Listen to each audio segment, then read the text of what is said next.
This is episode 7 of the Fucking Ridiculous podcast, where we discuss anything and everything fucking ridiculous in this life we're living. You know, I've said that the purpose of this podcast was totally just for laughs and like entertainment and not so much like substantial content. But I have been a little upset lately at like some stories I'm hearing about like girls not supporting girls. And y'all, we are in this together.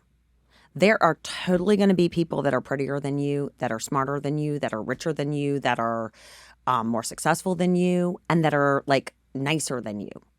But there are also a ton of people that are thinking that about you. They're like, oh my God, I'm so jealous because that girl is so fill in the blank, okay? We all have our girl crushes, and I've got a ton of them. And y'all, we're going to meet one in a couple weeks, and I'll talk about them until the cows come home. I really feel strongly that we need to lift our girls up and not, push each other down. So with that said, I am coming out each week with my little shout out to like someone, and it's probably going to be a girl who has like done something cool or amazing. And this week, I want to shout out to Catherine T. I'm not even going to say her last name because it's a friend of mine's daughter, but she is my one hockey buddy that's like, 17 or 18. And her biggest crush is TJ Oshie from the Caps, just saying. And she just committed to USF, which is University of Southern Florida or South Florida in Tampa to play lacrosse. And I want to say I'm so fucking proud of you. Way to go. You worked super hard. And I can't say enough. Mwah, so proud of you. Okay, moving on. Things that I'm super excited about. Things I'm super excited about that are happening. Number one, I don't even know how to contain myself right now. The prequel to Game of Thrones is fucking coming out mid-August, and I think I've watched the trailer at least 15 times. I'm so fucking excited for this show. I can't even contain myself right now because I loved Game of Thrones. Like, I was that person that when it first came out, and my husband was watching the seasons, and I'd walk in the room and I'd be like, what are you watching? And he's like, Game of Thrones, you should sit down and watch it with me. I was like, eh. And every time I walked in, and this was 3 times, because I get things a 3-time try. Every time I walked in, I would walk in to either a brother and a sister doing stuff they should not be doing, in my opinion. 2, someone being beheaded. Or 3, just like the most violent, grueling, like disgusting, bloody, war scene you've ever seen. And I was like, this does not seem like it's for me. But you go ahead. Well, during COVID, oh man, I watched the first episode. And then I watched the second episode. And then I watched the third episode. And I gave it the 3 tries. And I was hooked. Spoiler alert here. If you have not seen Game of Thrones, do not listen to this part. My fucking favorite character dies in the 4th episode. What? And that's when I was like, oh, well, these fuckers, I really need to get to the bottom of this. I love that show so much. I would watch it nonstop every season. I agree. The last season, it's fine. It was fine. Everything else was awesome. In fact, if you ever come across me later in life and I have a dog and the dog, or I'm calling a name of Sansa, that's my next dog name, Sansa. She was like my favorite character. Love, love, love. And I don't know if she survived or not. I'm not going to ruin that for you. But Game of Thrones prequel is coming out mid-August. It's going to be on HBO Max. You're welcome, HBO. I can't wait. If you haven't seen Game of Thrones, you really should give it a try. Okay, moving on. Things that I'm so not excited about. I recently went for my checkup to my surgeon. And if I didn't say this before, he is a friend of mine. So like I see him and his wife and his children, on the reg. So he can be super blunt with me. And that's good because I appreciate that. So when I went for my checkup, I'm going to go ahead and list the 3 top things that a mom does not want to hear from their surgeon after a surgery. Number one, rest. Rest is the best medicine. Just take it easy. Let other people take care of you. Don't tax yourself. Like, really just sit in that fucking recliner that you're sleeping in and sitting in like a 95-year-old person and just enjoy. Okay, if you're a mom, if you're like a human being that doesn't enjoy sitting, that's the worst thing to tell someone. So I'm just sitting there with my thoughts and like praying someone will come and like, you know, give me some water or, you know, maybe take the dog out or something. It's not good. Okay, number two, you have petite bones. Okay, if you wear petites and you're in the petite section and you're like teeny tiny pocket size, that is totally cute and like you're gonna love that compliment. Of course you do. You have petite bones. I'm not petite. I'm not what anyone would call a small person, I don't think. And I have always like told myself, you know, I've got these big swimmer shoulders. I'm a broad girl. So I was like, I'm big boned, you know? You can take this wrist test where like you're supposed to be able to like touch your thumb and your whatever finger. And if you can't, then you're like medium or large bone. So I was like, well, I can't. So I'm clearly medium or large bone because that seems like a very scientific test. Apparently, I have petite bones.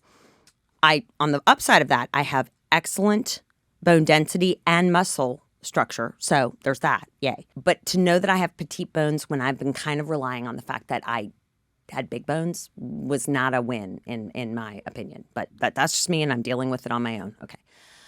The third thing that you never want to hear is, Nicole, you're going to gain weight and you're going to get out of shape. And that's just the way it is. And then, you know, eventually when you're rehabbed, you know, you can start exercising again and doing the things that you love and you'll get back into shape.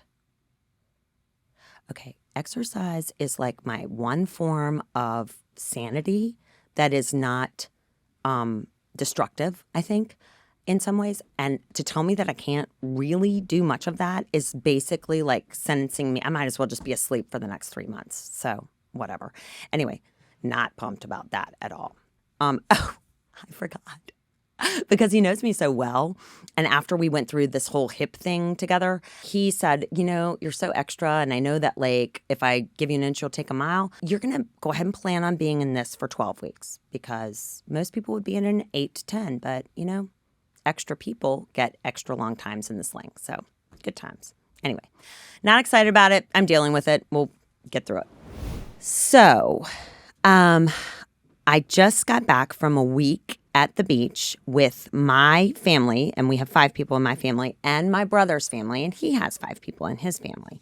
Now, typically, we would do this each summer, and it just so happens that my husband's birthday and our mom's birthday, not me and my husband's mom because we don't have the same mom, but me and my brother do have the same mom, the one who passed away in December. It's her birthday the day after my husband's birthday. So unfortunately for him, his birthday sometimes will get overshadowed. Well, this year it was 100% overshadowed because obviously my mom is not here. So we are going, you know, it's going to be hard.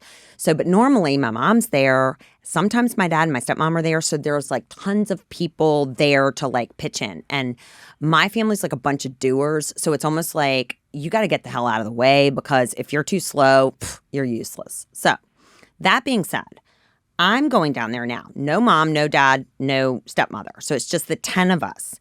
And I am a one-armed person, so I cannot do much of anything. And people don't want me to do much of anything because those are the instructions.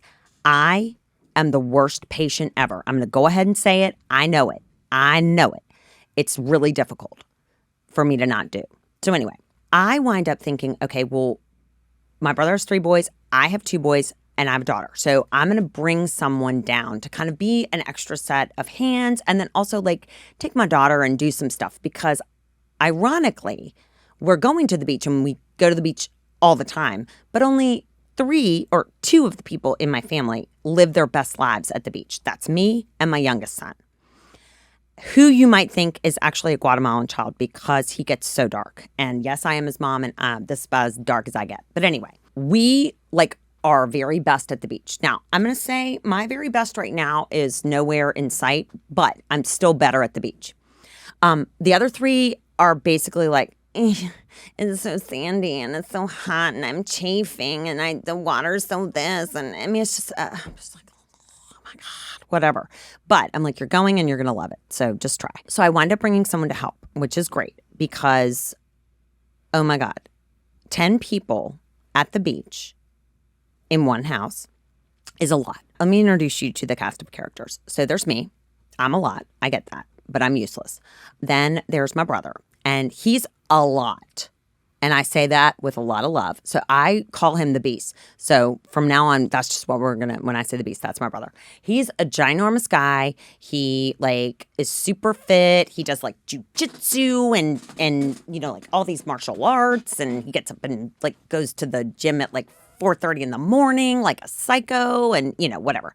And he's big into like making his boys do that stuff too, which is fine. Whatever. We all parent differently. Let's remember this. My brother's also that much louder than me. So it's ridiculous how loud this house is. I can't do anything. My people are 25% useful at best.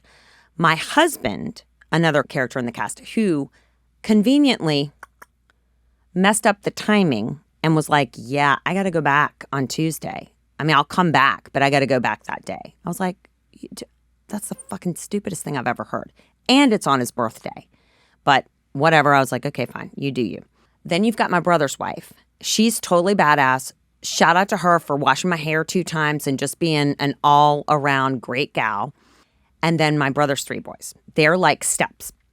So we've got like a 10th grader, an 8th grader, and a 6th grader. And the 10th grader is a giant. Like he's that kid that you think he's like 17, but he's actually only like just turned 15 and the maturity level is such of that age.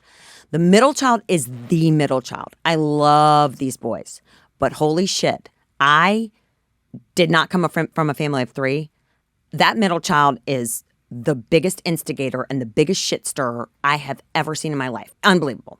And then there's the youngest one who is like still super sweet and cute and awesome and just like super lovey and he just wants to do what everyone else is doing and they're just like shitty to him. And then there are my people who, you know, my youngest living the best life ever. My daughter who's just like, I don't want to go to the beach. It's too hot for that. The sand gets in the, you know, whatever. And then my oldest son who was like, I got to work. I mean, I got to work. I can't take off. And I was like, oh no, I think that enterprise is going to be fine without you for 1 week. Okay. Your ass is coming to the beach. So he shows up late and he leaves early, like a normal teenager would. And then there's the person who is helping me with my daughter and my extra set of hands. So technically we actually have 11 people in one house. I do not recommend this. I do not recommend this at all. Meals are a shit show. You know, sleeping arrangements are a shit show. My sister-in-law put down the we are not playing video game rule, which I 100% supported. But then I realized why these people were around us like non-fucking-stop. Non-stop. Like, and I did not grow up on Zoe 101, nor did I grow up on Henry Danger. The only show that I have found that I did not grow up with, but I do love, and that damn song gets stuck in my head, is Big Time Rush. Dun, dun, dun, dun, dun. Awesome show. I've watched it 100 times now, but it's an awesome show. To break up the monotony of things, we puzzled, we played cards, poker. The older of the kids tried to keep doing like, let me have a sip of your beer, let me have some of that, I want some of this, I want some of that, which, you know, gets old, whatever. So there's that thing. My brother's also the one who will bitch about everybody, like hyped up on sugar and eating too much junk, but he is the junk pusher. He goes to the donut shop and brings home like 3 dozen donuts and is like wondering why everyone's an asshole. I'm like, your guess is as good as mine. Meanwhile, I'm like, Jesus Christ. Because you can't tell him different. You can't tell him different. I raised him. You can't tell him different. A little bit more about my brother. He is a former firefighter, paramedic. He is like the man. He will lay down in the road for you. He wants to help everyone. He just wants everyone to have a good time and be like, just embrace the world. And so he's like, I've got this planned. I've got this planned. I've got this planned. Now, he doesn't actually ask if anyone else wants to do that necessarily because it's planned. And so you can put in your opinion if it's like you're, hell yeah, we're doing that. But if you're not, it's kind of frowned upon. But anyway, so sometimes I had to be the Debbie Downer of the group. And two things that he had set up were this ropes course. He was so fucking pumped about this ropes course. It's just across the street. He's like, we're all doing it. It's going to be awesome. It's like team building. They're like zip lines and it's like climbing stuff. And it's just going to be awesome. We're just going to crush that. And he's like, sorry, you can't do it, Nick, but you can stay and take pictures. I'm like, cool. Standing out in 105 degrees with no shade sounds awesome to me. So the ropes course kind of went down like this. Everybody goes and everyone's like getting suited up and I'm supposed to be like the videographer. Now, just so you know, I have one hand that I can use. It is my left hand. We have established this is useless. Thank goodness I have one of those things on the back of my phone that I can at least hold it so I'm not dropping it all the time. But I'm also trying to take pictures with my left thumb. Again, it's just not ideal. But I'm out there and I'm doing it and I'm trying to get pictures of everyone and I'm trying to be, like the best photographer I can be. And my brother is just like, he's like the leader in the army. He's like, yes, we're doing this. It's going to be awesome. Let's all get a picture. Now, all of us go like this. All of us go. And everyone else is kind of like, okay. Levels of excitement vary from like 0, which is my daughter. She's fucking petrified, up to my brother, who's like 112. He is so pumped. So we go. Everybody's going at their own pace. It's great. I zero in on some of the boys. Some people are like super into it. Some people are like, oh my God, this is the best thing in the world. Some people are like, oh my God, if I cannot scale this log, I am going to kill myself. And then other people are just like, and as much as they can get done, they do. And then my daughter's like, and I'm done. I'm donezo, which is fine. The funniest part was watching the people there who are watching their people. And the comments that they're making. They're like, Braden, just run across that log. Just do it. Why are you scared? Don't let that girl hold you up. And I'm looking at them like, what the fuck are you doing? You're just sitting there with your, dumbass Coca-Cola watching them. Like, shut up. You have no idea what they're going through. The coolest person there was the kid, the 2.5-year-old kid who was like kicked back watching Paw Patrol, in the shade with his shades and his hat on. I was like, I want to be you, man. Anyway, I had to get away from those weirdos. We did it all. They did it all. Everyone was glad that they did it. Everyone felt really good about themselves, and that was done. So then he's like, we're going to go to the water park on this day. And I'm like, oh, hell no. That is not for me. But everyone else seems pumped, and I'm trying to be super supportive. I was like, that's going to be so great. I wish I could go, So, water park visit, they did that Thursday. I thank God, did not have to go. I try really hard to not go to theme parks. It's just not my jam. Nothing against them. It's just not my thing. I don't like crowds that way. So they go and they have a great time. It's only 112. So, they didn't sweat at all. And they came home pretty early because it was so hot. I was super pumped that my husband took one for the team and went to that one because I couldn't do it. One last thing I didn't want to tell you. I did make my people watch a movie. Everyone. No phones allowed, no nothing. It took 50 minutes before everyone started like wiggling. Like these kids can't even watch an hour and 45-minute movie without like needing, it's no wonder the world is ADD. But anyway, it's a great movie. It's the way back. And it's a good coming of age movie for boys. I recommend it. You should totally watch it. Deep thoughts. Number one, if you're going on a beach trip with extended family, if you are above the 10-person, I would even say 8-person, you got to get 2 houses. Like, never again. 2 houses. Everybody needs some space. Number 2, if you are like, you know what, we're going to be video game free this week. We are just going to take a break from those electronics. I love that idea. I support that idea 150%. I just want to warn you, you need to be prepared for the shit show and the like come down of like, what do we do? Wait, you're annoying me. You're annoying me. You're annoying me. I don't know what to do. I want to do this. I want to do that. It's nonstop. So just prepare yourself because that's what's coming. The third thing is, if you are on vacation with your family, do not do shit. Like, not do shit. Like, it's not just about you. And I'm saying this from like age 8 on. If someone asks you to do something, just fucking do it. Don't question it. Because guess what? You're on a free vacation right now. Shut up and do it. Okay? All right, sorry. So those are just my little things. Just to be clear though, I love every single person I went to the beach with a lot, like with my whole heart. And this is just me kind of jabbing at like some funny things that happened. I'm sure they're talking about me behind my back as well. So anyway, next week we'll be back with something new and fun and ridiculous to talk about. And in the meantime, if you haven't yet, follow me on Instagram, TikTok, Facebook, Twitter, YouTube, and subscribe on Apple Podcasts, Spotify Podcasts, or YouTube. And for Spotify and Apple, it's fucking ridiculous. And for the rest of them, it's the FR Pod. And again, if you're uncomfortable saying fucking, you can just go with FR. Hashtag FR works too. So I'll see you next week. And in the meantime, it's going to be fine. It's going to be fine. I promise.